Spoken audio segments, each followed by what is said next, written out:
को नमस्कार। मैं doctor Himanshu Yadav, assistant professor department of political science. आज एक नए विषय के साथ पुनः मैं आपके समक्ष उपस्थित हूँ। हमारे इस विषय का जो श्रृंखला चल रही है वह श्रृंखला थी राज्य की उत्पत्ति के विभिन्न सिद्धांतों की हम चर्चा कर रहे थे।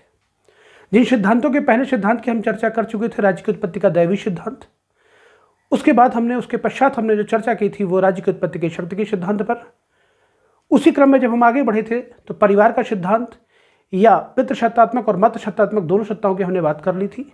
और फिर हम अगले पार्ट में आ गए थे राज्य की उत्पत्ति के सामाजिक समझौते के सिद्धांत, जिसमें हमने सबसे पहले हॉब्स की बात की थी, उसके बाद हमने लॉक की बात की थी। और आज जो हमारा विषय है वह रूसो पे है कि रूसो का क्या कहते हैं कि सामाजिक समझौते के सिद्धांत में क्या विचारधारा थी, क्या सामाजिक समझौता किस तरह परिवेश में तैयार करता है और किस तरह इस राज्य की उत्पत्ति में सामाजिक समझौतों को एक महत्वपूर्ण भूमिका के रूप में देखता है।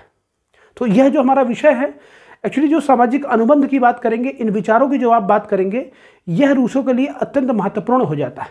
रूसो के जो विचार हैं सामाजिक अनुबंध के या सामाजिक समझौते के लिए, ये बहुत ही महत्वपूर्ण राजनीति विज्ञान के विद्यार्थियों के लिए और राज्य की उत्पत्ति के सामाजिक समझौतों, इवन यहाँ तक कि प्रतियोगी परीक्षाओं के लिए सबसे इंपॉर्टेंट हो जाते हैं। क्यों? क्योंकि यह एक प्रख्यात दार्शनिक था। यह दार्शनिक के साथ साथ इसके विचारों में जो क्रांति थी, उसने शिक्षा शास्त्री, आदर्शवादी और युग निर्माता के रूप में लोग क्या करते हैं, इसे देख रहे होते हैं। इसने अपनी लेखनी से प्राचीन काल के सामाजिक ढांचे को बिल्कुल बदलने की कोशिश की और बदलने में कामयाब भी रहा। इसने उस प्रशासनिक ढांचे को, उस क्या कहते हैं, जो लोगों ने राज्य की उत्पत्ति के जो सिद्धांतों की जो लोग चर्चा कर रहे थे, जो समझौतों की चर्चा कर रहे थे, इसने अपनी लेखनी से एक नए समझौते के माध्यम से पूरी व्यवस्था ही बदल दी। इसने कौन सी वो लेखनी के माध्यम से कौन सी चीजें उन लिखी जिससे लोकतांत्रिक व्यवस्था की तरफ हम लोग बढ़ने लगे। मैं इन सारे विचारों पे चर्चा करूंगा। अगर आप देखेंगे, इसने व्यक्तिवाद, आदर्शवाद, अद्वैतवाद, लोकप्रिय संप्रभुता, इसका एक नया स्वरूप पैदा कर दिया। लोगों को विचार करने पे इसने मजबूर कर दिया। जब इसने सर्व सामान्य की इच्छा दी, जैसे सामान्य इच्छा की बात की, इसने सावी समझौते की बात की, सावी सिद्धांतों की जहां से बात की, कल्पना पर आधारित ये बल जरूर, कल्पना के आधारित ये सिद्धांत इसके जरूर थे, लेकिन उन सिद्धांतों ने क्या किया, एक नई सोच पैदा कर दी।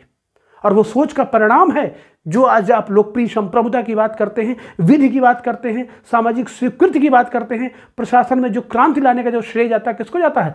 अब जाता है वो रूसो महोदय को। तो रूसो कितना महत्वपूर्ण है हम लोगों के लिए, इस विषय पर आज हम चर्चा करेंगे। रूसो के हम पहले जीवनी पर चर्चा करेंगे। रूसो की जीवनी किस तरह की थी?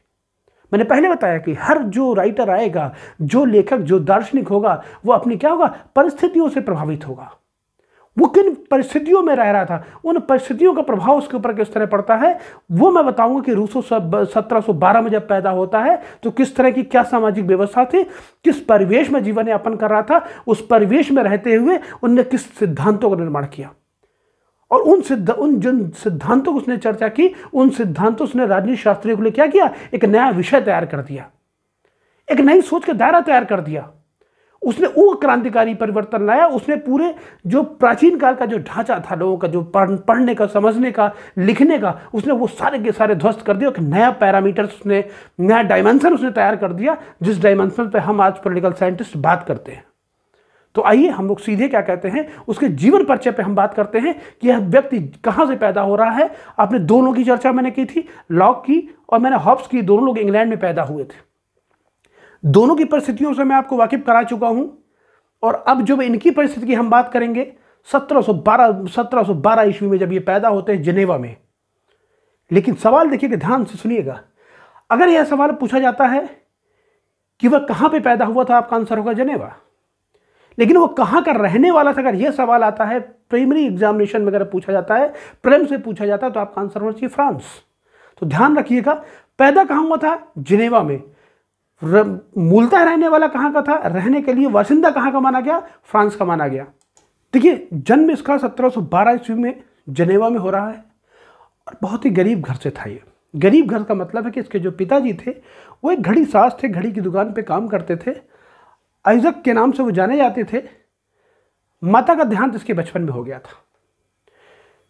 माता जब सर से माँ का जब साया उठ जाता है तो आप देखेंगे कि बहुत सारी चीज़ें होती, बहुत सारी दिक्कतें होती हैं। जो माँ का ममतत्व होता है वो पिता के द्वारा नहीं प्राप्त किया सकता है। ये परिस्थितियां उसके ऊपर भी आई थी और पिता क्या कहते हैं, माँ के गम में उन्होंने क्या नाम है, बुरी संगत का असर उनके ऊपर पड़ा।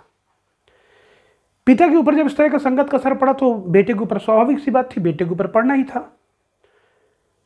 वह क्या कहते हैं कि इतना पिता दुष्ट था कि बालक के ऊपर उसने ध्यान देना बंद कर दिया और वो शराब पीना जब शुरू किए, मदिरा पान का सेवन करते थे, और कुछ दिनों के बाद क्या हुआ, उसके ऊपर से पिता का भी छाया क्या हुआ, खत्म हो गया। उनके पास पैसा बहुत था, जायदाद बहुत थी, तो एक मजबूरी थी कि उनके चाचा ने क्या किया कि रूसो को अपने घर में रख लिया। लेकिन आपने देखा होगा जो कॉन्सेप्ट आता है कि सौतेलेपन का, वो चीज़ें वहाँ देखने को मिलती हैं। रूसो के क्या कहते हैं, वहाँ के चाची के यहाँ जब वो रहता था, चाचा के यहाँ जब वो रहता था, क्या वो चीज़ें जो ममता का जो अपनी माँ से मिलता था, क्या अपने पिता से मिलता था, क्या वो चीज़ें प्राप्त करेगा? व्यवहारिक जीवन में आपको नहीं मिलती। व्यवहारिक जीवन में जब वो चीज़ें हमें प्राप्त नहीं होती हैं तो क्या होता है, तब क्या कहते हैं, सौतेलेपन का जब व्यवहार होता था, उसके भरपेट भोजन उसे नहीं मिला करता था, और उस भरपेट भोजन के लिए क्या करता था, उसको सड़कों पर जाके काम करना पड़ता था। बस स्टैंड में पानी की बोतलें बेचा करता था वो। आज आपने देखा होगा, आप शहरों में जब निकलते हैं तो छोटे छोटे बच्चे क्या करते हैं, पानी की बोतलें बेच रहे होते हैं। और जब आप देखेंगे पानी की बोतलें बेच के क्या होता है, किनारे बैठ कर स्मैक को सूंघ रहे होते हैं। वो किस लिए? क्योंकि एक नशे में रहेंगे, क्योंकि भरपेट भोजन उनको नहीं मिलता। उनको लाया जाता है, एज ए लेबर उनको इस्तेमाल किया जाता है। उस समय वही सिचुएशन जो आज दिल्ली और मुंबई की आप जो स्ट्रीट, जो आप सड़कों के किनारे की जो दशा देख रहे होते हैं, वही दशा उस समय रूसों की थी। और रूसो उस भरपेट भोजन को भी नहीं पाता था। 14 साल की उम्र में गड्ढे की खुदाई करने के लिए उसे एक लेबर के रूप में ले जाया गया, और जहां मालिक उसे मारता था और भरपेट भोजन भी नहीं देता था। और वो वहां से क्या हुआ, उसने चोरी करना भी सीख गया, वो झूठ बोलना भी सीख गया, और वहां तक की लड़ाई करना भी वो सीख गया। क्यों? क्योंकि वो केवल एक निवाले के लिए, अपने भरपेट भोजन के लिए। यह उसकी परिस्थितियां थी। जब इन परिस्थितियों से निकला, 14 वर्ष की अवस्था में, वहां से क्या कहते हैं, जब वो खुदाई वाले इलाके से भाग निकला, वहां से मालिक उसको कभी पकड़ने की कोशिश की, लेकिन वो भाग चला वहां से। वह 16 साल की अवस्था में क्या कहते हैं, वहां से निकल के चला गया, क्या कहते हैं, फ्रांस की तरफ। फ्रांस में जब पहुंचता है तो वहां पर उसने कुछ कमाना, पैसा शुरू किया। जब पैसा उसके पास आने लगा तो वो वर्तमान में जीता था, भूत और भविष्य की कभी चिंता नहीं किया उसने कभी बचाने का नहीं सोचा। और पैसा उसने किस में उड़ाया? पैसा उसने अय्याशी में उड़ाया। लोग कहते हैं ना कि शराब में पैसा जब उड़ने लगे तो आप समझ जाइए कि आप अपने हीनता के सबसे निचतम शिखर की तरफ आप जा रहे हैं, आपका पतन निश्चित है। उन परिस्थितियों में क्या हुआ, उसने क्या कहते हैं कि अड्डेबाजी शुरू कर दी, चोरी शुरू कर दी। झूठ तो बोलता ही था वो, और साथ में क्या हुआ, उसको एक लत और लग गई। वो कोठे पे जाना शुरू कर दिया, और लोगों की, महिलाओं से उसके बड़े अच्छे संबंध हो गए, और महिलाओं के लिए वो पागल देवदास बन के घूमने लगा। वो देवदास नहीं, उस देवदास का कॉन्सेप्ट सुनेंगे थोड़ा सा अलग देवदास है। ये देवदास केवल क्या था, इसके साथ जो महिलाएं जुड़ती थी, किसके लिए? पैसे के लिए जुड़ती थी, अपने काम के लिए क्यों जुड़ती थी वो। ये निस्वार्थ भाव से जुड़ने की कोशिश करता था। चारित्रिक दोष इसमें था, बिल्कुल था चारित्रिक दोष। क्यों? क्योंकि वो जो ममतात्व का प्यार मिलना था, वो जो चाची का उसका व्यवहार था, वो क्या हुआ, उसको झकझोर दिया। जिस बचपन में उसको पढ़ना और सीखना था, उस बचपन में क्या हुआ, उस बचपन में वह क्या कर, लेबर का काम कर रहा था, सड़कों पर पानी बेच रहा था। आप अगर इसी में जाएंगे, आप हॉब्स की तरफ देखेंगे तो हॉब्स उसमें 14 साल की उम्र में, लॉक 14 साल की उम्र में ऑक्सफोर्ड विश्वविद्यालय पढ़ने के लिए जा रहे थे। लोग यूनानी भाषा में ट्रांसलेट करना स्टार्ट कर दिए थे। इसके अंदर ऐसा क्या था कि वह क्यों नहीं कर पा रहा था? ये परिस्थितियां उसकी जिम्मेदार थी। इन परिस्थितियों के कारण वो अपनी प्रतिभा का प्रदर्शन नहीं कर पा रहा था। बाजारू औरतों ने इसका बहुत शोषण किया। बाजारू औरतों ने इस कदर इसका शोषण किया, इसके पास कुछ धन दौलत कुछ बचा ही नहीं। लेकिन देखिए, इसको क्या कहते हैं, वेनिस के फ्रेंच दूतावास में इसे एक नौकरी मिल गई। नौकरी जब उसे मिली तो उसका दिमाग थोड़ा सा चलना शुरू हुआ। लेकिन क्या था, अपनी दुष्टता की वजह से और जो महिलाओं के साथ संबंध थे, उसने क्या किया, उसने उन महिलाओं की वजह से उस संबंध को, क्योंकि वो पैसा ज़्यादा मांगती थी, पैसा उससे कम मिलता था, तो क्या करता था, उस वेनिस के दूतावास से उसने क्या किया, चोरियाँ स्टार्ट कर दी। और जब उसने चोरियाँ स्टार्ट की, जब भी पकड़ा गया, उससे क्या हुआ, उस दूतावास से इसको निकाल दिया गया, इवन यहाँ तक कि वो भाग गया।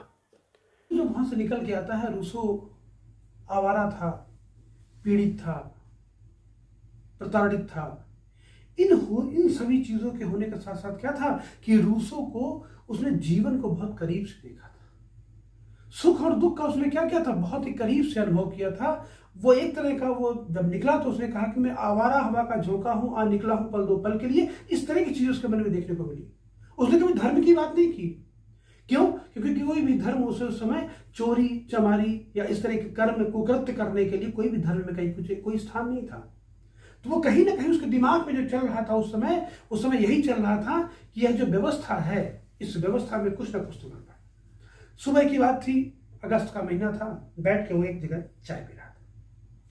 चाय पीने के दौरान उसके न्यूज़पेपर उसके हाथ में आया, न्यूज़पेपर में पढ़ रहा था और देखिए उसकी किस्मत कैसे बदलती है, किस्मत का वह पहलू कैसे बदलता है। और उसकी किस्मत बदली, उसमें एक 1749 की बात है, अगस्त 1749 में जिस चाय की दुकान पर वो चाय पीते हुए अखबार पढ़ रहा था, उस अखबार का में एक प्रतियोगिता का आयोजन किया जा रहा था, एक विषय दिया गया था। और विषय क्या था? Has the revival of the science and the art helpful to purify to correct moral. अर्थात कला और विज्ञान की प्रगति ने मनुष्य को नैतिक बनाने में या अनैतिक बनाने में योगदान दिया है। उसने बताया कि जो हमारा साइंस डेवलप कर रहा है, जो आर्ट्स डेवलप कर रहा है, यह जो चीजें हैं, यह जो व्यवस्था है, इसने मनुष्य को क्या किया है? नैतिक बनाया है, नैतिकता के पास ले गया है या अनैतिकता को उसने बढ़ावा दिया। इस विषय को जो आयोजन कर रहा था, आयोजन जो कर रहा था वो डिजाइन एकेडमी थी। डिजाइन एकेडमी को जब उसने देखा 1749 अगस्त के महीने में, तो उसे लगा कि मैं इस प्रतियोगिता में प्रतिभाग करूं।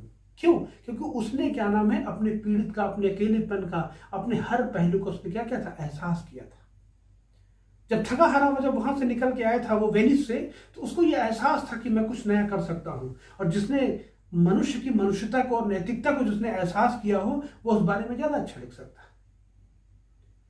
हुआ यूं कि उसने उस प्रतियोगिता में भाग लिया, और जब उसने भाग लिया तो देखिए किस्मत का पहिया, किस्मत का सिक्का कैसे उछला और कैसे पलटा, और वहां पर रूसो क्या था? पहला स्थान पा जाता है। और उस निबंध में वो लिखता है कि विज्ञान तथा कला की जो तथाकथित जो प्रगति हो रही है, इसका जो एकमात्र जिम्मेदार है वो आपका क्या है? सिविलाइजेशन, वो आपकी सभ्यता है। उस सभ्यता की वजह से हमारी नैतिकता का पतन हो रहा है, हमारी नैतिकता का ह्रास हो रहा है। यह विचार अपने आप में बहुत बड़ा एक कॉन्सेप्ट उसने जब तैयार करके दिया, उस कॉन्सेप्ट से क्या वो पूरा हाहाकार मच गया। रूसो हीरो बन गया। उस प्रतियोगिता के बाद रूसो हीरो बन गया, उसको लोग कंधों पर उठा के घूमने लगे, और पेरिस में क्या कहते हैं, उसका वो सम्मान हुआ कि पूछिए मत।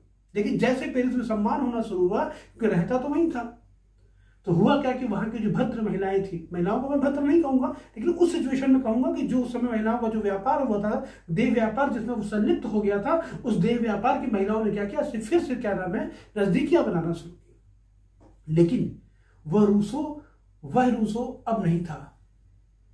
रूसो 1749 का ईस्वी था।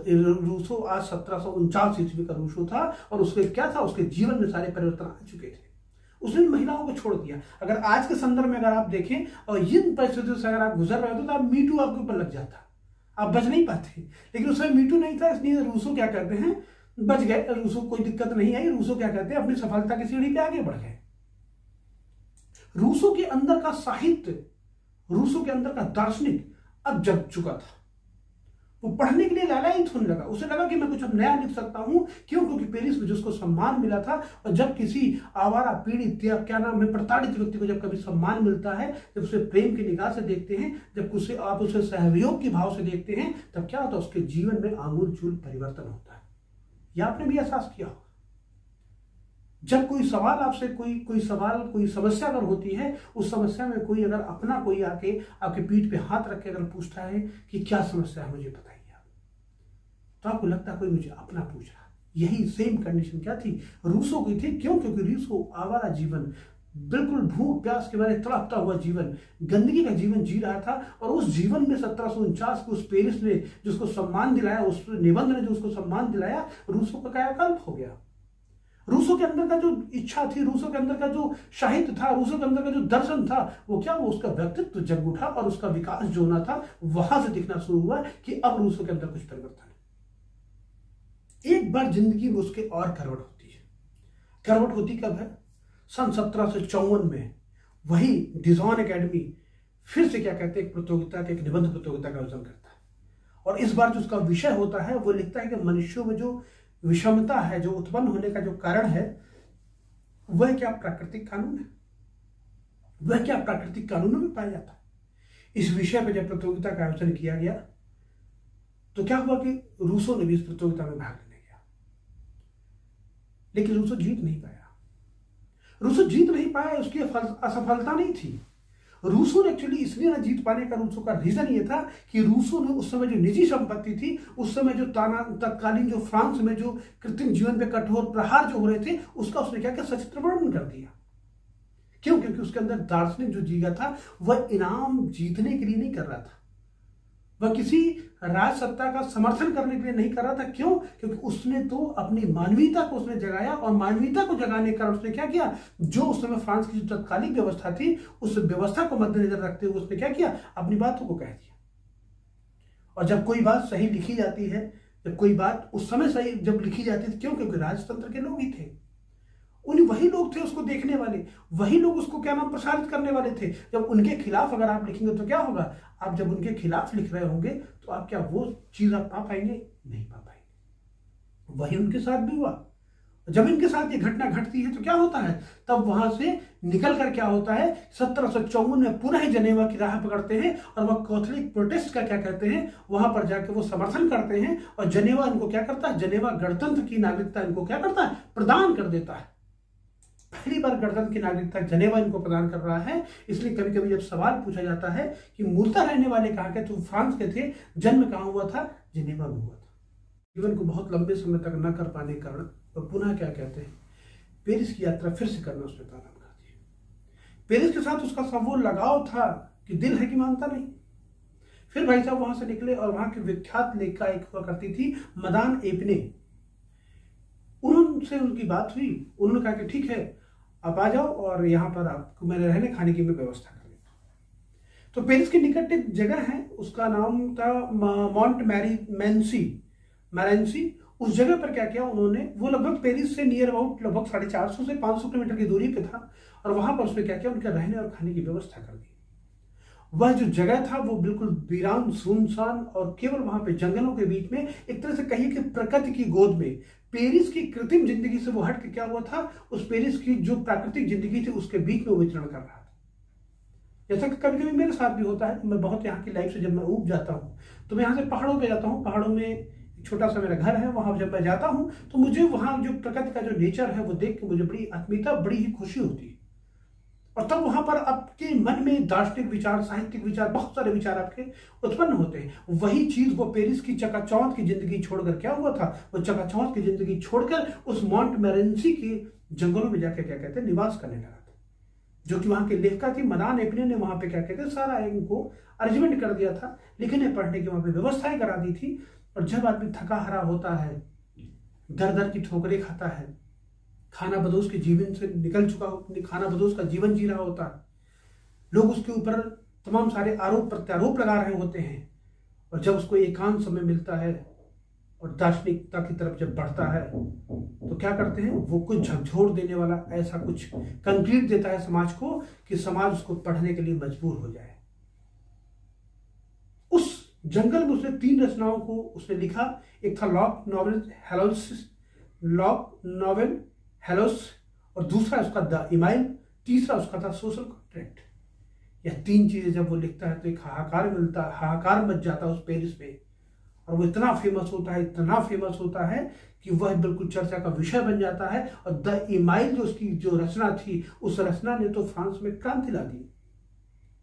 उसके इस क्रांतिकारी विचार ने वहां के शासक और पादरीगण में क्या किया, इसके अपने प्रति उनको शत्रु के रूप में पैदा कर दिया। वहां पर लोग इसके खून के प्यासे हो गए, और 1762 ईस्वी में इसको गिरफ्तारी का आदेश दे दिया गया कि जहां पर इसको मिले इसको गिरफ्तार कर लिया जाए। लेकिन रूसो इतना आसान नहीं, क्योंकि बचपन की जो चाल थी वो तो जानता ही था। बचपन में जितना उसने चोरी की थी, जितना भागदौड़ किया था, उसका असर, उसका फायदा उसको इस समय भी मिल रहा है। देखिए क्या हुआ, 1762 में रूसो के जब आदेश आता है गिरफ्तारी का, और उसी दिन वो रात को क्या होता है, वो भाग निकलता है पेरिस के लिए, और 16 वर्ष तक वो अपने जीवनों को खाना बदोश के रूप में बिताता है। और वो बीमारी से उस समय जूझ रहा होता है। कभी वो कभी जर्मनी की यात्रा करता है, कभी इंग्लैंड की यात्रा करता है। रूप रंग बदल के, दाढ़ी को बढ़ा के, बालों को बढ़ा के, कोई मुझे पहचान ना पाए, तो कभी वो जर्मनी जाता, कभी इंग्लैंड जाता। इन जगहों पे क्या था, वो भाग भाग के 16 साल उसने बिताए, एक लंबा समय। लेकिन लोग कहते ना कि अच्छे दिन आएंगे, तो उसके भी अच्छे दिन आते हैं। उसे 1766 में उसे क्या हुआ, इंग्लैंड में ह्यूम और बर्ग, पहले उसकी मुलाकात ह्यूम से होती है। ह्यूम जो वहाँ के बहुत बड़े दार्शनिक हुआ करते थे, उनके साथ वो बैठता है और बैठ के क्या कहते हैं, उनका तो आप मेरे पास आओ। उनके साथ बैठ के उसने कुछ काम करने शुरू कर दिए। बर्क भी वहाँ पे आते थे, बर्क से भी मुलाकात हुई। ह्यूम और बर्क उस समय क्या कहते हैं, इंग्लैंड के बहुत बड़े दार्शनिक हुआ करते थे, और उन लोगों की संगत में आने के बाद, संगत में क्या, एक्चुअली ये भी विद्वान था और वो भी लोग उसी टक्कर के विद्वान थे, लेकिन क्या था, वो लोग इसको तो बहुत सम्मान के साथ देखते थे, लेकिन यह कहीं ना कहीं आत्मा इसकी कचोटती थी। उसे लगता था कि मेरा वो सम्मान जो है, मेरे मित्र कहीं मेरी वजह से परेशान न हो। उस मित्रता का वास्ता देते हुए क्या हुआ, वहां से वो अपने आप को असहज महसूस होने के कारण क्या हुआ, छोड़ के चल पड़ा। और जब वो छोड़ के चल पड़ा, तो क्या ह्यूम और बर्क ने उसे बहुत खोजा, लेकिन वह घुमक्कड़ जीवन जीने वाला, जो 16 साल अपने इंग्लैंड और जर्मनी में जिसने काट दिए हो, खाना बदोश का जीवन काट दिया हो, उस व्यक्ति को खोज पाना बहुत ही मुश्किल था। लेकिन ह्यूम ने क्या कहते हैं, ह्यूम ने अपनी वो दोस्ती का फर्ज निभाया। दोस्त ने वो दोस्त के लिए काम किया है, जो गाना आज के संदर्भ में गाया जाता है, अगर उस संदर्भ में आप गाएंगे तो वही काम ह्यूम ने क्या किया, अपने उस मित्र रूसो के लिए किया। उसने क्या किया, क्योंकि ह्यूम की जो दार्शनिक विचारधारा बहुत अच्छी थी, दार्शनिक पकड़ बहुत अच्छी थी, उसकी प्रशासनिक पकड़ बहुत अच्छी थी, इसकी वजह से क्या किया, उस ह्यूम ने क्या कहते हैं, जितने भी चार्जेस लगे हुए थे रूसो के ऊपर, उन चार्जेस क्या किया, कम कर दिया, और यह भी निवेदन किया या आग्रह किया कि रूसो को गिरफ्तार न किया जाए। रूसो को गिरफ्तार न किया जाए, रूसो की जिम्मेदारी हम लेते हैं। रूसो कभी भी इस तरह के अपसाहित्यों को नहीं लिखेगा। रूसो बिल्कुल अपने जीवन को ठीक तरीके से बिताएगा। यह जब चीजें उसे मिलती हैं तो रूसो क्या करता है, रूसो 11 वर्ष तक पेरिस में क्या करते हैं, शांतिपूर्ण जीवन यापन कर पाते हैं। किसकी वजह से, ह्यूम की वजह से। नहीं तो इनके तो लोग खून के प्यासे थे, लेकिन उस दोस्त ने ऐसा काम किया कि दोस्त का बिल्कुल नाम कर दिया। उसने क्या कहते हैं कि एक 1758 में किताब उसने और अपनी लिखी थी, an introduction to political economy.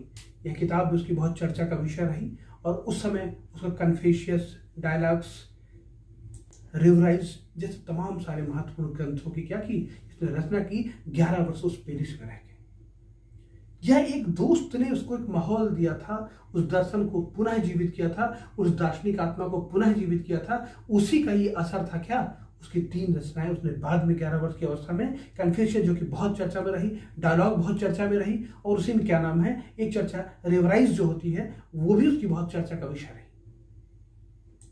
अगर आप इसकी अध्ययन पद्धति की बात करेंगे, ये जो किताबें जब वो लिख रहा था, एक्चुअली किताबें एम्पिरिकल मेथड्स पे आधारित थी।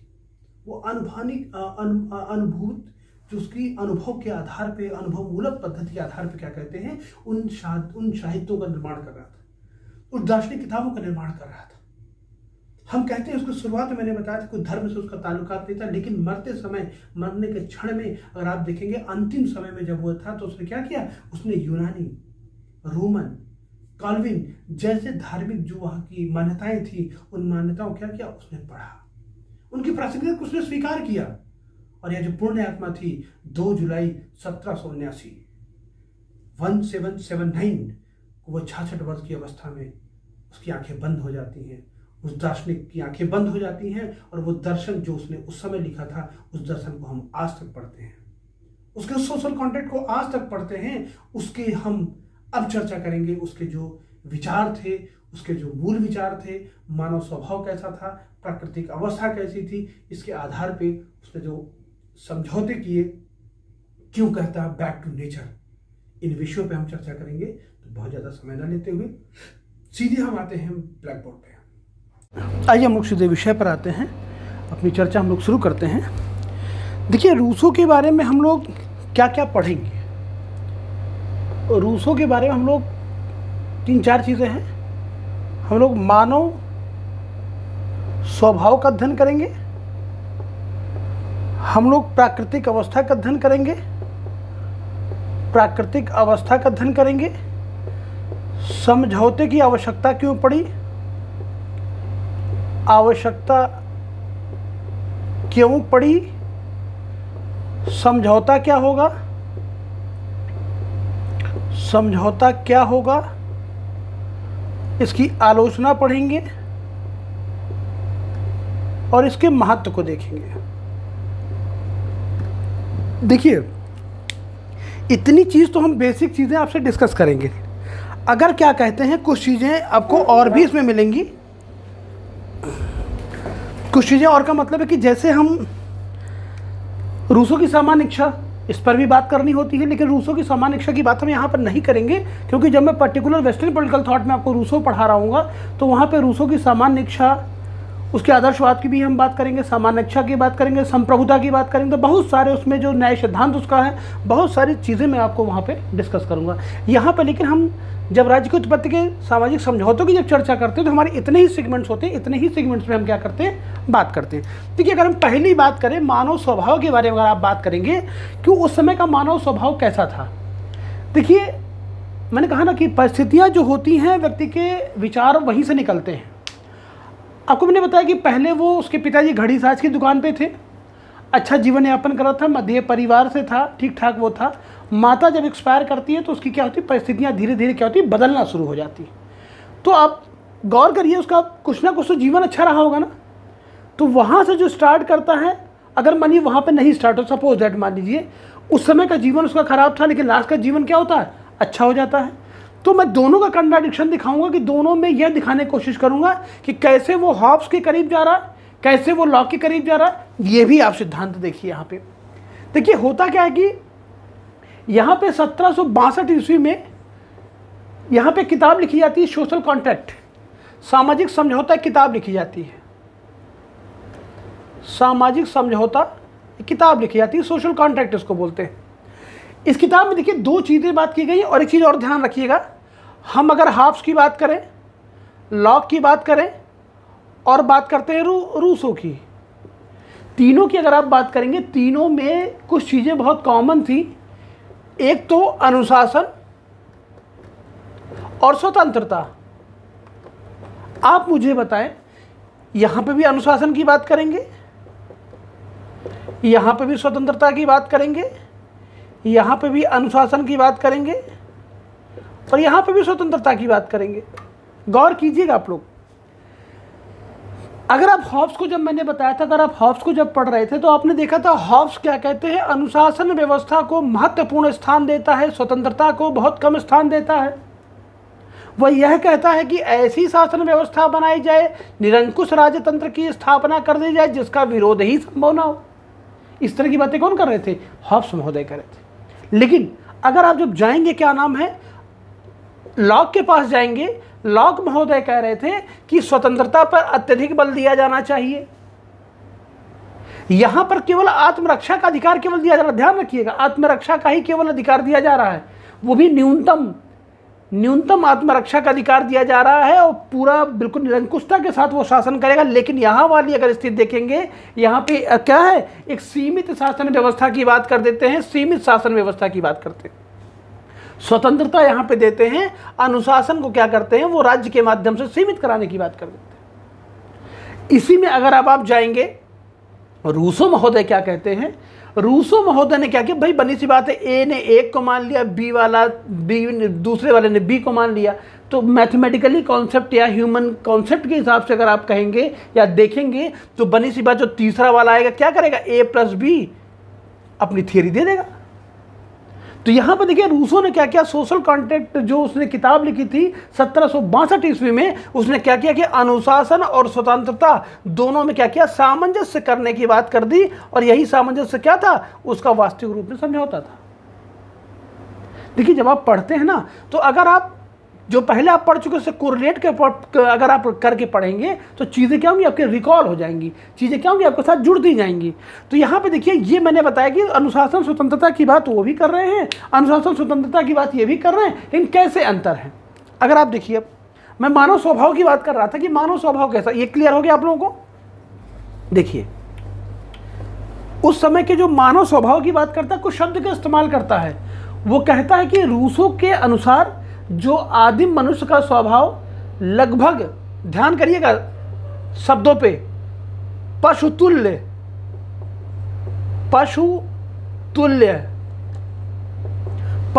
था,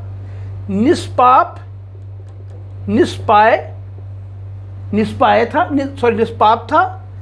फिर कहता है स्वाभाविक रूप से निर्दोष था, स्वाभाविक रूप से निर्दोष था। अर्थात देखिए, वो कहता है पशुतुल्य था। पशुवत का मतलब यहाँ पे पशुवत तो है, लेकिन विवेकशीलता क्या है? आपके अंदर शून्य है। आप में और पशु में क्या अंतर होता है? आप और पशु में केवल विवेकशीलता का अंतर होता है कि आप अपने परिवार के हर व्यक्ति को पहचान रहे होते हैं, हर व्यक्ति को जान रहे होते हैं, आपके अंदर विवेकशीलता होती है। लेकिन अगर पशुओं की बात करेंगे, पशुओं में वो विवेकशीलता नहीं होती जो मनुष्यों में पाई जाती है। शुभ अशुभ का ज्ञान उनको उतना नहीं जितना ज्ञान आपको होता है। तो एक बेसिक सा कॉन्सेप्ट है, उसमें अंतर आता है। अगर मैं यहाँ पे चर्चा करूँ तो ज्ञान और विज्ञान में क्या अंतर है? क्या पशुओं को ज्ञान होता है? क्या एक बालक, जहाँ पे ये निष्पाप की बात कर रहा है, इसके अंदर कोई पाप नहीं है, निष्पाप भाव से है बिल्कुल। यह गलती कर रहा है। यहाँ पे अगर ए व्यक्ति रोड से जा रहा है, बी भी जा रहा है, अगर बी तेज जा रहा है तो इसको अगर डांट दिया तो वह इस भाव से नहीं डांट रहा कि मैं इसको डांट के इसको नीचे करने का मेरा भाव था, कुछ नहीं।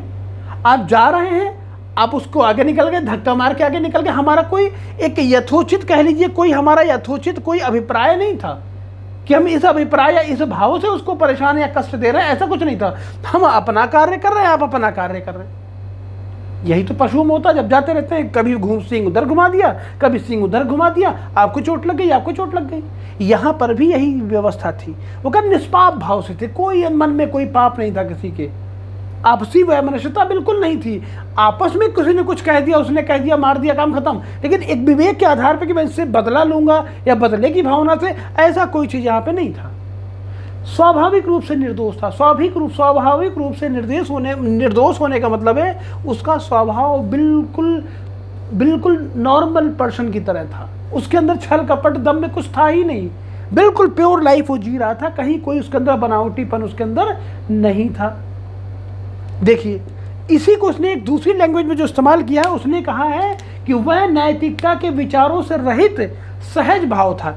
नैतिकता के विचारों से रहित, नैतिकता के विचारों से रहित सहज भाव से था। देखिए, नैतिकता की बात जहां पे आती है वहां क्या आ जाता है? सम्मान आता है। जैसे आप नैतिक और नैतिक में फर्क करना शुरू कर देते, इसका मतलब क्या? आपने दिमाग लगाना शुरू कर दिया। वो कहता वह नैतिकता शब्द ही नहीं था। अब क्या था? नैतिकता के शब्द ही नहीं था, केवल आप सहज भाव से रह रहे थे। आप मिल गए, आपने नमस्ते कर लिया, आप मिल गए, आपने नमस्ते किया, आपको लगा अच्छा तो आपने हमसे बात किया, हमें अच्छा लगा तो हमने आपसे बात किया। कोई कहीं पे नियम और कानून इस तरह की कोई व्यवस्था नहीं थी, कोई नैतिकता नहीं थी कि वो बड़े हैं तो मुझे बोलना चाहिए, वो छोटा है तो मुझे उसे बोलना चाहिए था। ऐसा कोई भाव ही नहीं था। क्या था? निष्पाप थे आप। कोई आपके मन में कोई कलंक, कोई द्वेष, कोई स्वार्थ, कोई परमार्थ, कुछ भी इच्छा नहीं थी। आप बिल्कुल निस्वार्थ थे। आप बिल्कुल प्लेन कोरे कागज की तरह थे, बिल्कुल आपका दिमाग। यह शब्द बहता है। इसी में एक शब्द और कहता है, इस्तेमाल करता है, वो भी देखिए ध्यान से। वो कहता है कि आदर्श बर्बर भद्र पशु की तरह था। आदर्श बर्बर, आदर्श बर्बर। देखिए, ये जो शब्द एक्चुअली आपको जब आप पीसीएस वगैरह जब दे रहे होंगे तो शब्दों का इस्तेमाल आपको करना होगा। जब कॉन्सेप्चुअल क्वेश्चन ऑब्जेक्टिव में आता है तो यहाँ पर इन शब्दों का इस्तेमाल किया जाता है और आपसे पूछा जाता है, तो इन शब्दों पे गौर करिएगा। आदर्श बर्बर का मतलब क्या है? यहाँ पे आदर्श भी है और बर्बरता भी है। कैसे? क्यों? क्योंकि ये जो आदर्श है वो इस भाव से है क्योंकि शांति व्यवस्था बनी हुई है, कहीं कोई दिक्कत नहीं है। बर्बरता इसलिए है कि इसको क्या कहते हैं कि हर व्यक्ति के अंदर विवेक नहीं है, वो नैतिकता की कोई बात ही नहीं करता। उसको जो अच्छा लग रहा है वो कर रहा है, जिसको जो उचित लग रहा है वो कर रहा है। तो क्या हुआ कि हमारे अंदर बर्बरता भी दिख रही है कि हम क्या कहते हैं, किसके साथ घूम रहे, किसके साथ बैठ रहे, कब हमें खाना, कब खाना बदो उसका जीवन यापन कर रहे हैं। क्यों? क्योंकि हम प्रकृति के उसमें नियमों में रह रहे थे। हमारे पास कुछ नहीं, हमें कपड़ा पहनने का शऊर ही नहीं था, कपड़ा हम पहन ही नहीं रहे थे, पता चला। हम लेकिन क्या थे? आदर्श थे, हम किसी का नुकसान नहीं कर रहे थे। हमें जो लग रहा था हमने पेड़ से तोड़ा, खा लिया, हमें कोई समस्या नहीं थी, अगले आदमी को भी कोई समस्या नहीं थी। तो समस्या बनी कैसे? प्रश्न उठता, समस्या आई कैसे भाई, जब सब कुछ अच्छा था? तो आइए इस पे देखिए, आप लोग और गौर करिएगा। एक शब्द है भला असभ्य जीव, भद्र प्राणी, भद्र मानुष, भद्र बनमानुष। ये 5-6 तरह के नाम आपको मिलेंगे। इन सबको अगर अंग्रेजी में आप अनुवाद करेंगे, अंग्रेजी में अगर इसका ट्रांसलेट देखेंगे, वह जो ट्रांसलेट होता है वो क्या नाम? NOBLE noble, savage. यह जो शब्द का इस्तेमाल आपको इंग्लिश में मिलेगा, सेम एट इज इट आपको इंग्लिश में यही देखना है। इसी के आधार पे आप इन सब की चर्चा करेंगे। देखिए, जैसे भद्र प्राणी की बात की जाती है, भद्र मानुष की बात की जाती है, अच्छा मानव की बात यहाँ पे जो कॉन्सेप्ट ये दे रहे हैं, तो ये भला असभ्य की बात अगर कर दे रहा है, ये देखिए भला यहाँ पे ले जा रहा है लॉक की तरफ, असभ्यता ले जा रहा है किसकी तरफ, हॉब्स की तरफ। इन्हीं दोनों में तो सामंजस्य की बात क्या कहते हैं, रूसो महोदय कह रहे हैं। यही तो मैंने पहले आपको बताया ना, रूसो क्या कर रहे हैं, दोनों में सामंजस्य करने की बात कर रहे हैं। एक चीज़ और देखिए, आप वहाँ स्वभाव का निर्माण कैसे कर रहे हैं। देखिए एक्चुअली हुआ क्या कि वहाँ पे देखिए स्वभाव निर्माण की बात रूसो करते कैसे हैं। स्वभाव निर्माण की बात करते हैं व्यक्ति के, ये कहते हैं दो तरह के कॉन्सेप्ट होते हैं अपने दिमाग में, दो तरह के व्यक्तित्व पाए जाते हैं व्यक्ति के अंदर। पहला आत्म प्रेम देखा जाता है, दूसरा क्या होता है, सहानुभूति होती है। सहानुभूति, आत्म प्रेम से आत्म संरक्षण की भाव आएगा, आत्म संरक्षण का ही दिखने के लिए आत्म प्रेम जगेगा आपका। आत्म प्रेम अगर एक दूसरे का आत्म प्रेम की दिक्कत हो रही तो आपने क्या होता, हर व्यक्ति आत्म संरक्षण की बात करता है, उसी से क्या होता, आप आत्म प्रेम की चर्चा करते हैं। दूसरी तरफ देखेंगे सहानुभूति के साथ क्या है, सहयोग जुड़ा होता है। सहयोग, परस्पर सहयोग, यही है। इन दोनों को आपस में क्या कहते हैं, जोड़ना। इन दोनों को आपस में जोड़ना। और प्रत्येक मनुष्य में यह दोनों गुण पाए जाते हैं, ए और बी। इन दोनों गुणों का जो सामंजस्य होता है, जो सामान्य चेतना होती है, इसीलिए उसने क्या नाम है, अंतःकरण, अंतःकरण शब्द का इस्तेमाल किया है। इस अंतःकरण को कहता है कॉन्शसनेस। अंतःकरण की बात करता है और कहता है कि यह जो अंतःकरण है, यह अंतःकरण क्या करता है, व्यक्ति के मानव स्वभाव को क्या बताता है, अच्छा बताता है। अब देखिए, जब मानव स्वभाव आपका अच्छा है तो प्राकृतिक अवस्था कैसी होगी। प्राकृतिक अवस्था भी तो बेहतर होनी चाहिए भाई, क्योंकि मानव स्वभाव को आपने समझ लिया है, तो उसी के आधार पे आप प्राकृतिक अवस्था की भी चर्चा करेंगे कि उस समय प्राकृतिक अवस्था किस प्रकार की थी।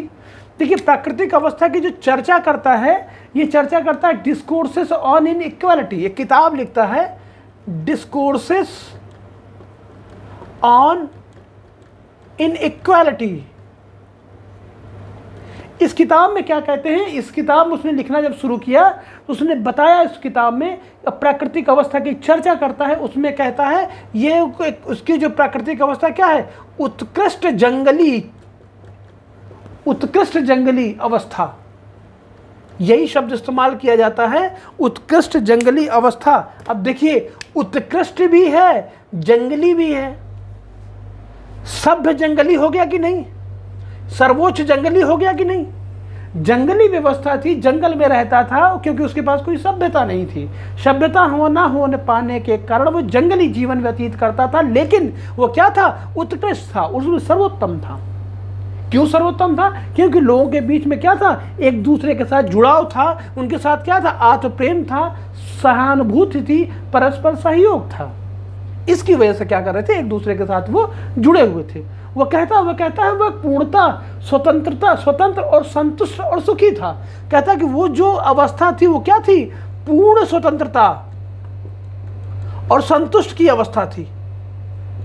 पूर्ण स्वतंत्रता और पूर्ण संतुष्ट की अवस्था थी, और प्रत्येक व्यक्ति यहां पे क्या था, सुखी था। ये कहता कि प्राकृतिक अवस्था में जो व्यक्ति था क्या था, आत्मनिर्भर तथा स्वतंत्र था। ये स्टेटमेंट आता है, रूसो का स्टेटमेंट आता है, प्राकृतिक अवस्था में मनुष्य आत्मनिर्भर तथा स्वतंत्र था। किसका स्टेटमेंट है, रूसो का है। देखिए क्यों ऐसा। देखिए, मानव स्वभाव, ये मान लीजिए आपका ये जंगल एरिया है, 15 से 20 मनुष्य रह रहे हैं। एक मनुष्य यहाँ रह रहा है, एक मनुष्य यहाँ रह रहा है, एक मनुष्य यहाँ रह रहा है, एक मनुष्य यहाँ पे, एक मनुष्य यहाँ पे है।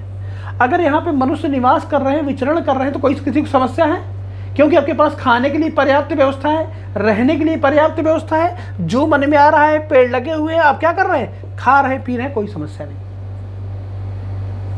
ये कहता कि जो मानव है वो सर्व मानव जो है वो क्या है, समाज में पैदा हुआ है, इसलिए सुख शांति उसके क्या है, बिल्कुल करीब है। क्यों, क्योंकि इसका एक समाज अपना बन गया था। ये समाज यहाँ बताते हैं इसको, कहते समाज में पैदा हुआ है, इसलिए क्या, उसके पास सुख शांति लगातार बनी हुई है। लेकिन एक फिर कहता है कि समस्या फिर आई कैसे? कहता है एक व्यक्ति जिसने भूमि के एक टुकड़े को कहा यह मेरा है, जिस दिन यह भाव आ गया कि यह क्या है, यह मेरा है, और जैसे मेरा भाव के उत्पन्न होने से क्या हुआ, दम्भ का उत्पत्ति हो गई, स्वार्थ की भावना उत्पत्ति हो गई। और हर समस्या का जड़ क्या है? हर समस्या का जड़ तो यही है ना, दम्भ है, स्वार्थ। और जैसे उस व्यक्ति ने कहा कि यह मेरा है, वैसे क्या किया इसने, इस पे अपना क्या स्वामित्व, अपनी संपत्ति की बात कर दी। इसने अपने संपत्ति की बात कर दी, इसने अपने संपत्ति की बात कर दी, इसने अपनी संपत्ति की बात कर दी, इसने अपनी संपत्ति कर दी। और मानव जीवन का एकमात्र लक्ष्य है अपनी संपत्ति का विकास करना। और जब अपनी अपनी संपत्तियों को सब लोग विकास करना चाहेंगे तो क्या है, टकराहट होना, टकराव होना क्या है, लाजमी है और संभव है। कहता कि यह जो एक व्यक्ति ने एक जमीन के टुकड़े को घेरा कि यह मेरा है, जैसे इस बात को आप कहते हैं तुरंत क्या होता है, व्यवस्था की गड़बड़ आ जाती है। पहले क्या समस्या थी? पहले समस्या इसलिए नहीं थी कि आपके पास पर्याप्त व्यवस्था थी, कहीं कोई समस्या नहीं थी, हमारे पास इच्छा ही नहीं थी। कुछ इच्छा इसलिए नहीं थी क्योंकि आपकी जो उपयोगिताएं थी क्या थी, सीमित थी। पहले आपको क्या कहते हैं, 350 रुपए में आपको 1 GB डाटा 1 महीने के लिए मिलता था, आप इस्तेमाल करते थे, कोई दिक्कत नहीं थी। BSNL में जब मुझे मिलता था तो 1 GB डाटा मिलता था, और क्या नाम है आपको 3 क्या नाम है उसके लिए 1 महीने के लिए मिलता था। 1 महीने में हम 1 GB डाटा इस्तेमाल करते थे, हमें कोई समस्या, हम कर लेते थे। आज हमें डेली क्या कहते हैं 2 GB का प्लान मिलता है, और हम क्या कहते हैं 10 बजे रात के पहले ख़त्म हो जाता है। क्यों? क्योंकि हमारी इच्छाएं बढ़ गई, हमारा दायरा बढ़ गया। और जब हमारी इच्छाएं बढ़ेंगी, दायरा बढ़ेगा, जब चीज़ें हमें नहीं मिलेंगी तो हमें क्या होगा, कष्ट होगा। और जब हम इन चीज़ों को प्राप्त करने के लिए क्या करेंगे, मार्ग को अपनाएंगे। वो मार्ग उचित भी हो सकता है और क्या हो सकता है, अनुचित भी हो सकता है। तो इसी बात को कहते हैं कि पहले जब व्यक्ति को आवश्यकता थी तो उचित मार्ग को अपनाता था, लेकिन जैसे जैसे आवश्यकताएं बढ़ेंगी, लोगों में टकराहट बढ़ेगा, तो कौन सा मार्ग अपनाएगा, अनुचित मार्ग अपनाएगा। तो मानव मनुष्य कैसा हो जाएगा, बुरा हो जाएगा वहां पे। यही चीज रूस यहां बताना चाह रहे हैं। देखिए, अब ये देखिए कि समझौते की आवश्यकता पड़ी क्यों, क्या दिक्कत आ गई कि समझौते की आवश्यकता पड़ रही है। तो समझौते की आवश्यकता पड़ने के केवल 2 रीजन है। 2 रीजन है समझौते की आवश्यकता पड़ने के। पहली, जनसंख्या, आपकी जनसंख्या में वृद्धि हो रही है। दूसरा क्या है, विवेकशीलता। विवेकशीलता आपकी बढ़ रही है, विवेकशीलता के साथ आपकी तर्कशीलता बढ़ रही है, आपकी तर्क करने की क्षमता बढ़ रही है, तर्क क्षमता बढ़ रही है। और जब तर्क क्षमता तब बढ़ेगी जब अपने और पराये का आपके अंदर, अपने और पराये का जब आपके अंदर भेद आ जाएगा, तब आप तर्क करना प्रारंभ करते हैं। और तब आप जब तर्क करना प्रारंभ होंगे तो टकराहट की स्थिति और वो जो प्राकृतिक अवस्था होगी क्या होगी, धीरे धीरे बदलना शुरू हो जाएगी। तो आइए देखते हैं उनकी जो सामाजिक समझौता कर रहे हैं उसके मेन पॉइंट्स क्या, मेन फीचर्स क्या हैं, कौन कौन सी विशेषताएं हैं जिसपे वो काम करते हैं, उन विशेषताओं की चर्चा करते हैं। आप क्या कहते हैं समझौते की विशेषता पे अगर आप बात करेंगे कि समझौते की इसकी विशेषताएं क्या हैं, उन विशेषताओं पे अगर आप चर्चा करेंगे तो गौर करिएगा। देखिए, समझौते की आवश्यकता पड़ी क्यों थी। मैंने बताया कि समझौते की जो आवश्यकता थी उसका पढ़ने का केवल 2 ही रीजन था। एक का उसकी क्या नाम है, बुद्धि, और दूसरा क्या था, जनसंख्या। कारण क्या था, एक बुद्धि का विकास और दूसरा बुद्धि मतलब तर्क का विकास, विकासशीलता, विवेकशीलता। यहाँ पे दूसरा उसका रीजन था जनसंख्या। देखिए, इसने कहा कि यह मान लीजिए एक बाड़ा था, ये खेत थे, तो एक व्यक्ति ने कहा कि यह क्या कहते हैं कि मेरा है, यहाँ वाले ने कहा कि यह मेरा है, यहाँ वाले ने कहा यह मेरा है, यहाँ वाले ने कहा मैं, ये मेरा है। परिवारों की भी वृद्धि शुरू हो गई, यहाँ भी वृद्धि शुरू, यहाँ भी वृद्धि शुरू, यहाँ भी वृद्धि शुरू। इसके पहले यहाँ पे पेड़ लगे हुए थे अमरूद के, इलाहाबाद में अमरूद बहुत होता है, अमरूद के पेड़ लगे, लोग यहाँ से जा रहे थे, अमरूद के पेड़ को तोड़ रहे, अमरूद से अमरूद तोड़ रहे थे, सब लोग तोड़ रहे थे, कोई दिक्कत नहीं थी। क्यों? क्योंकि यहाँ पे पर्याप्त मात्रा में अमरूद था, कहीं कोई समस्या नहीं थी, जिसको जितनी आवश्यकता हो उतना नहीं। जनसंख्या बढ़ गई है, अमरूद भी के बाद क्या हुआ, कटने शुरू, क्योंकि जनसंख्या यहाँ तक आ गई है। जनसंख्या जो थी आपकी कहाँ तक आ गई, यहाँ तक आ गई है। पेड़ आपके पास केवल 10 बचे हुए हैं और तोड़ने वाले 100 हो गए हैं। अब मुझे तो समस्या होगी कि नहीं होगी? अब जो समस्या हो रही है, इसी समस्या के निदान के लिए क्या करता है वह, जब यहाँ पे क्या होगा, अब यहाँ पे जब जनसंख्या बढ़ने लगी तो आपकी स्वतंत्रता बाधित होगी, आप असुरक्षित महसूस करेंगे, समानता का भाव खत्म होगा, अराजकता की स्थिति उत्पन्न होगी।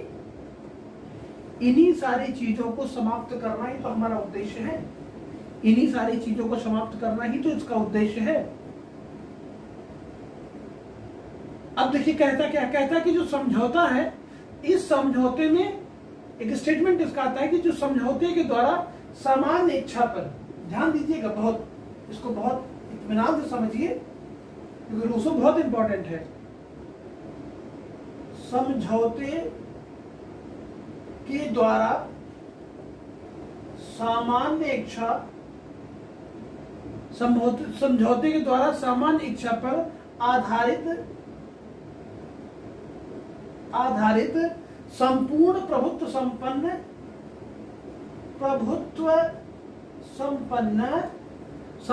प्रभुत्व संपन्न समाज का जन्म हुआ,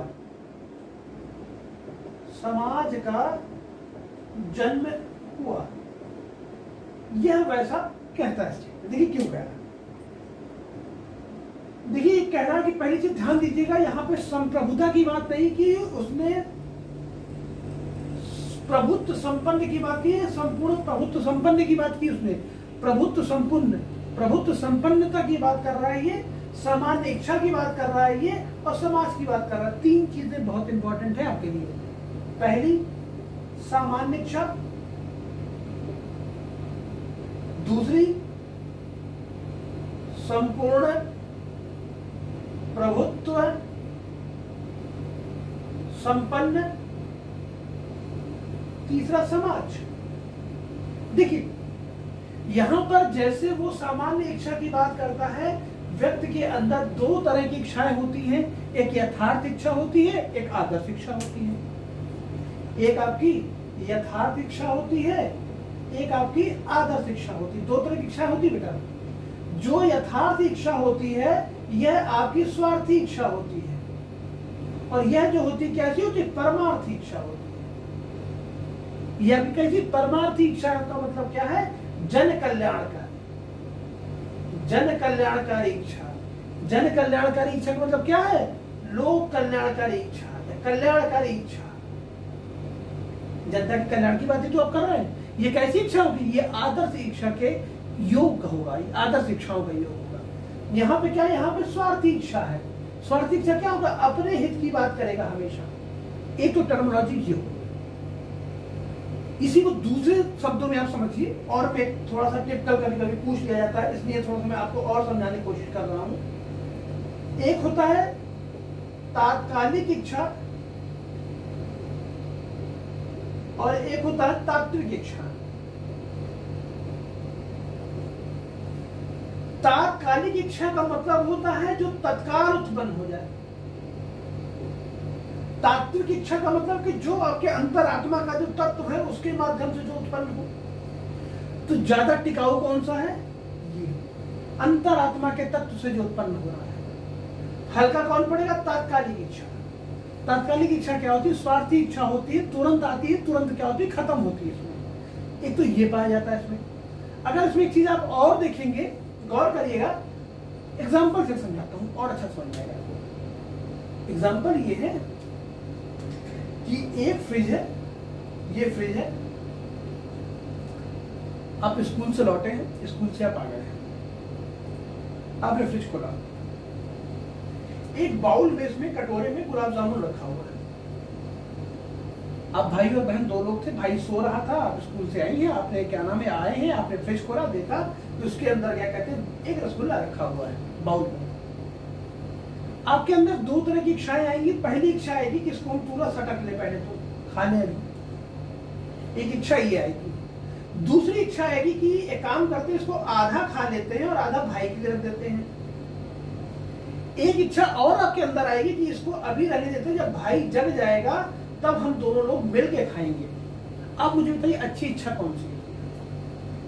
मुझे लगता है कि अच्छी इच्छा जो मानेंगे वो कौन सी है? तीसरी वाली। दूसरी वाली भी कुछ ठीक है, लेकिन पहली वाली बड़ी खतरनाक है। और अमूमन हम आप क्या करते हैं, पहली वाली का इस्तेमाल कर लेते हैं।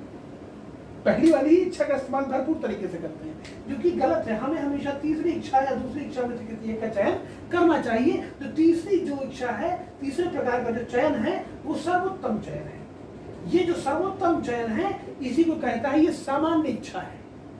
इसी को कहता है कि आदर्श इच्छा है। और आदर्श इच्छा किसे कहते हैं? सामान्य इच्छा। जैसे मान लीजिए ए है, बी है, सी है, डी है, ई है। इसकी दो तरह की इच्छाएं हैं, पहली और दूसरी। इसकी भी दो तरह की इच्छा है, पहली और दूसरी। इसकी भी दो तरह की इच्छा है, पहली और दूसरी। इसकी भी पहली और दूसरी।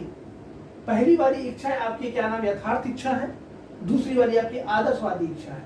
पहली यथार्थ, दूसरी आदर्श। पहली यथार्थ, दूसरी आदर्श। तो कहता है सामान्य इच्छा का मतलब है 2 + 2 + 2 + 2 + सामान्य आदर्श इच्छा। अर्थात आदर्श इच्छा प्लस आदर्श इच्छा प्लस आदर्श इच्छा बराबर क्या? सामान्य इच्छा। यह जो सामान्य इच्छा है, यह आपके लिए उपयोगी है, और यही सबसे क्या है? सर्वमान्य। यही सब कर सकते हैं। अब क्लियर है? मुझे लगता है इच्छाओं में आप लोग उलझेंगे नहीं, इच्छाएं आपकी क्लियर होंगी। संप्रभु की बात करता है, यहां पे वो ऐसी सत्ता की बात करता है जो संप्रभु हो, प्रभुत्व संपन्न हो, संपूर्ण प्रभुत्व उसके अंतर्गत हो। और किससे? वह संपन्न समाज में जन्म हुआ हो। ध्यान रखिएगा, समाज की बात कर रहा, राज्य की बात अभी नहीं कर रहा। समाज की बात ये पहले कर रहा है। और हाब्स वहां पर लेवियाथन बना रहा था। लेवियाथन एक निरंकुश सत्ता का समर्थन कर रहा था, लेकिन यहाँ पे समाज का समर्थन कर क्या करता है? लोकतंत्र के बहुत करीब ले जाता है। और इसीलिए कहता है कि जो सामान्य इच्छा है सर्वोच्च निरंकुश होगा। क्यों? क्योंकि सामान्य इच्छा क्या है? अच्छी इच्छाओं का क्या है? योग है। इसलिए कैसा होगा? निरंकुश होगा। क्लियर है? ये कहता है कि ये प्रत्यक्ष लोकतंत्र का समर्थन करता है। हर व्यक्ति की सहभागिता है या नहीं, आप मुझे बताएं। हर व्यक्ति की सहभागिता दिख रही है हमारे क्या? जब लेकिन क्या समस्या क्या थी? यूनान में, रोम में छोटे छोटे राज्य थे, उन लोगों के लिए व्यवस्था बहुत आसान थी। लेकिन एक बड़े राज्य के लिए, अगर हमारे क्या कहते हैं, लोकतंत्र है या नहीं है? जिस लोकतंत्र की बात ये कह रहा था वो छोटे राज्यों की बात कर रहा था। इनके भारत में लोकतंत्र है? आप कहते हैं हाँ लोकतंत्र है, लेकिन कैसा है? अप्रत्यक्ष लोकतंत्र हमारे क्या है। वो वहां प्रत्यक्ष लोकतंत्र की बात कर रहा था, लेकिन हमारे का लोकतंत्र का एक पर्याय पाया जा रहा है। क्या है? अप्रत्यक्ष लोकतंत्र हमारे क्या आज भी दृष्टिगत होता है, आज भी दिखाई पड़ता है। तो क्या है? एक तो ये कर दिया, और दूसरा आपने कह दिया कि ये प्रत्यक्ष लोकतंत्र क्या है? प्रत्यक्ष लोकतंत्र का समर्थक भी हो गया। तो समझौतों के मुद्दे की हम जो चर्चा कर रहे थे, वह इसकी एक विशेषताएं बता रहा था कि किन किन आधार पर समझौते और किस किस तरीके से समझौते होंगे। बेसिक सा कॉन्सेप्ट आप समझ लीजिए। रूसो केवल एक समझौता करता है, सामाजिक समझौता। वो राजनीतिक समझौता नहीं करता है। वह राजनीतिक समझौता बिल्कुल नहीं करता। राज्य और समाज में वो कोई अंतर भी नहीं मानता है, ये भी ध्यान रखिएगा। तो अगर हमको इसकी विशेषताओं में अगर बात करनी हो, पहली विशेषता बतानी हो, तो पहली बात तो सामान्य इच्छा पर आधारित व्यवस्था मानता है। सामान्य आधारित इच्छा पर व्यवस्था मानता है। यह संपूर्ण प्रभुत्व संपन्न सत्ता की बात करता है। ये प्रत्यक्ष लोकतंत्र का समर्थन करता है। लोकतंत्र का समर्थन करता है। ये कहते हैं सामान्य इच्छा को सर्वोच्च, ये सामान्य इच्छा को सर्वोच्च निरंकुश सत्ता मानता है। क्लियर है ना? आप यहां पे कह सकते हैं ये सामाजिक, ये केवल सामाजिक समझौते की बात करता है। यह राजनीतिक समझौते की बात नहीं करता है। यह राज्य और समाज में कोई अंतर नहीं करता। ये क्या है? इसके मूलभूत मेन बेसिक फीचर्स हैं कि किन फीचर्स के आधार पे ये अपनी बात को कहता है। तो देखिए, जब आलोचना की हम बात करते हैं तो आलोचना, हम सीधे आलोचना को पढ़ने का देखिए तरीका आपको बताऊंगा। वो पॉइंट्स में अभी आपको बताऊंगा, लेकिन पॉइंट के साथ साथ अगर हम कुछ राइटर्स के स्टेटमेंट्स को पढ़ लें तो वहां से हमें क्या होता है, बहुत आसानी बन जाती है। जैसे टालमैन हम स्टेटमेंट पढ़ेंगे। टालमैन देखिए क्या कहते हैं। टालमैन कहते हैं रूसो जो है वो आधुनिक सर्वाधिकारवादी विचारधारा का दार्शनिक प्रणेता है। वो सर्वाधिकारवादी विचारधारा है। सर्वाधिकारवादी की जो विचारधारा है, सभी पर अधिकार करने की बात कर रहा है। रूसों को क्या कहते हैं? आधुनिक सर्वाधिकारी। वो एक तरह से क्या मान लीजिए कि सर्वाधिकारी तानाशाह के बहुत करीब ले जा रहा है। वो वास्तविक जन इच्छा पर आधारित कोई कार्य को करने की बात नहीं कर रहा। इसमें कहता कि सामाजिक प्रगति का जो सिद्धांत है वो क्या है, उसका वो विरोधी हो जाता। क्यों? क्योंकि जो उसने पहला अपना जब दिया था, उसने कहा था कि कला और विज्ञान क्या कहते हैं, मनुष्य को क्या कहते हैं, नैतिकता को नष्ट करते हैं।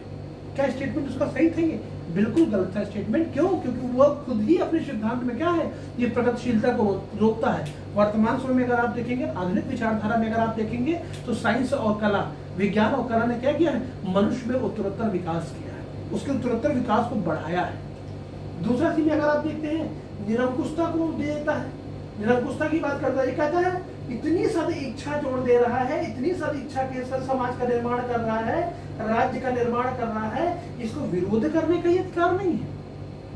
विरोध करने का अधिकार नहीं हो, इसका मतलब क्या है, निरंकुशता के बिल्कुल आप चरम पे लेकर चले गए हैं। और निरंकुशता के जब चरम पे आप चले गए तो संभव ही नहीं है। मानव स्वभाव के संबंध में आदर्शवादी सोच रखता है। इतना आदर्शवादी हो जाता कि मानव के संदर्भ में कुछ में मानव कहता है आदर्श बराबर है। अरे कैसे आदर्श है? बराबर है तो आदर्श कैसे हो सकता है? विवेकशीलता क्या मनुष्य के अंदर थी ही नहीं? क्या उसको अपने पराये का भेद पहले से नहीं पता था? सब कुछ पता था। तो इसमें जो आदर्श की बात करते चरम पे आप ले जा रहे हैं, यह क्या कहते हैं? कहता है उचित नहीं है। ये राज्य और समाज में कोई अंतर नहीं करते। कहते राज्य और समाज दोनों क्या एक जैसा है। क्या ये संभव है? समाज तो जब यहाँ पे 4 लोग थे तब भी समाज था, अपने साथ रह रहे थे, उनका इतना छोटा समाज था।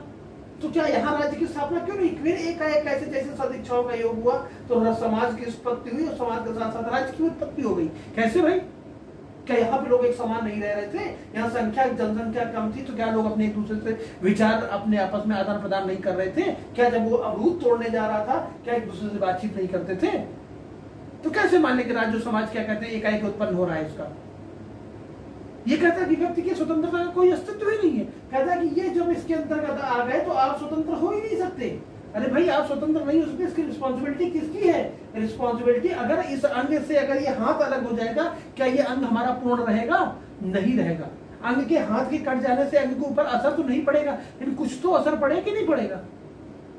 तो पूरी तरीके से ये कह देना तो इसी क्या हो, आलोचना का एक ये पार्ट बन जाता है। यहाँ पे देखेंगे एक चीज और, वहां यहाँ तक कह देता है कि ये जो हाफ्स है, ये लेवियाथन का अगर शीश काट दिया जाए, अगर हाफ्स के लेवियाथन का शीश काट दिया जाए तो रूसों की सामान्य इच्छा वही बनके तैयार हो जाती है। इसका मतलब क्या? दोनों निरंकुशता की बात कर रहे हैं। वहां पे वो भी निरंकुशता की बात कर रहा था वहां पे, और यहाँ पे भी निरंकुशता की बात ही वो कर रहे हैं। यहाँ पे सामान्य इच्छा के माध्यम से राजा को निरंकुश बना दे रहा है, और वहां पे भी क्या, वो अपनी समस्त सत्ताएं देके, समस्त इच्छाएं देके, समस्त स्वतंत्रता को देके, समस्त समानता को देके, समस्त अपनी सारी शक्तियों को देके वो लेवियाथन का निर्माण कर रहा था। और वो क्या कहते हैं, वो अच्छे में काम करेगा, अच्छा ही कार्य करेगा। वो कहता है अगर लेवियाथन, हाफ्स के लेवियाथन का अगर सिर काट दिया जाए तो जो उसकी इच्छा का कार्य करना है वही क्या है, वही रूसों का भी कॉन्सेप्ट वही है, वही निरंकुश सत्ता की बात को रूसों भी कह रहा है। ये कहता है इसके विचारों में क्या, विचारों में बड़ा विरोधाभास है। अरे भाई एक ही मनुष्य के अंदर इतने सारे परिवर्तन कैसे हैं? वो तो पहले भी उसी तरीके से था। अब एक में उसको आदर्श बता रहे हैं, फिर बर्बरी बता रहे हैं। वो कहता है कि उसके अंदर 2 इच्छाएं, कैसे आप जज करेंगे कि कौन सी इच्छा इस समय कार्य कर रही है? कैसे आप बताएंगे? इच्छाओं को कैसे आप बता सकते हैं भाई? ये यहाँ तक कि हर्षा का भी एक स्टेटमेंट आता है। वो कहता है कि लेवियाथन ने कहा है कि सिर ही क्यों, जो उसने कहा लेवियाथन का कटा सिर ही रूसों की सामान्य इच्छा। दोनों चीजें आप ध्यान रखिएगा। जो एडाइड ने जो वाहन ने जो स्टेटमेंट कहा है, हरनसर ने जो स्टेटमेंट कहा है, दोनों क्या, दोनों एक दूसरे के बहुत करीब ले जाते हैं। इसमें गलत होने के चांसेस बढ़ जाते हैं। तो इसलिए थोड़ा सा उसको आप, जब वो कहता है कि लेवियाथन का सिर कटा कर दिया जाए तो वो उसका स्टेटमेंट हो जाता है, तो वो चला जाता है वाहन की तरफ, और इधर हर्नसा की तरफ चला आता है दूसरा वाला। तो इसको थोड़ा सा गौर से आप देखिएगा। यहाँ तक कह देते हैं कि अगर क्या नाम है कि रूसों को जन्म ही नहीं होता तो समाज के लिए बड़ी अच्छी बात होती है। इस तरह के स्टेटमेंट, इस तरह की इसकी आलोचनाएं हुई। लेकिन क्या रूसों की जो इस आलोचना को पूरी तरीके से मानते हुए रूसों को खारिज कर दिया जाए, रूसों के योगदान को खारिज कर दिया जाए? नहीं। रूसों के कुछ महत्व भी है। इसके महत्व क्या क्या है? महत्व उसने कहा कि पहली बात तो लोकप्रिय संप्रभुता का प्रतिपादक इसे ही माना जाता है। लोकप्रिय संप्रभुता का प्रतिपादक इसे माना जाता है। इसी में क्या कहते हैं आप देखेंगे, प्रत्यक्ष लोकतंत्र का समर्थक इसी को माना जाता है। प्रत्यक्ष लोकतंत्र का समर्थक इसी को माना जाता है। इसी में क्या नाम, फ्रांसीसी क्रांति का प्रणेता भी माना जाता है। फ्रांसीसी क्रांति का प्रणेता भी इसी को माना जाता है। इसी में अगर आप देखेंगे, प्राकृतिक स्वतंत्रता का विचार का प्रतिपादन भी इसी ने किया था। जो प्राकृतिक स्वतंत्रता की जो बात करता है, इसी का सामान्य इच्छा और परमार्थ की भावना की संकल्पना का श्रेय किसको जाता है, रूसो को जाता है। ये सारी चीजें क्या थी, इसी में एक मूर एक राइटर है, उन्होंने लिखा है कि रूसो को लोकतंत्र का उच्चतम पुजारी कहा जाता है। नेपोलियन के बारे में कहते हैं कि रूसो के बिना फ्रांसीसी क्रांति संभव ही नहीं थी। रूसो खुद अपना जो स्टेटमेंट देता है वो कहता है मनुष्य स्वतंत्र पैदा हुआ है और परंतु सर्वत्र क्या कहते हैं, जंजीरों में और बेड़ियों में क्या है, जकड़ा हुआ। ये स्टेटमेंट किसका है, ये स्टेटमेंट रूसो का है।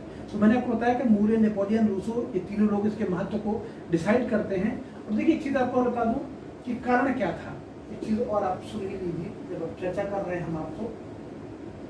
समस्या देखिए पैदा कहाँ होती है, जब क्या कहते हैं, वो कहता है मनुष्य स्वतंत्र, जब आप आधुनिकता बढ़ेगी तो क्या होगी, आपकी स्वतंत्रता बाधित होगी।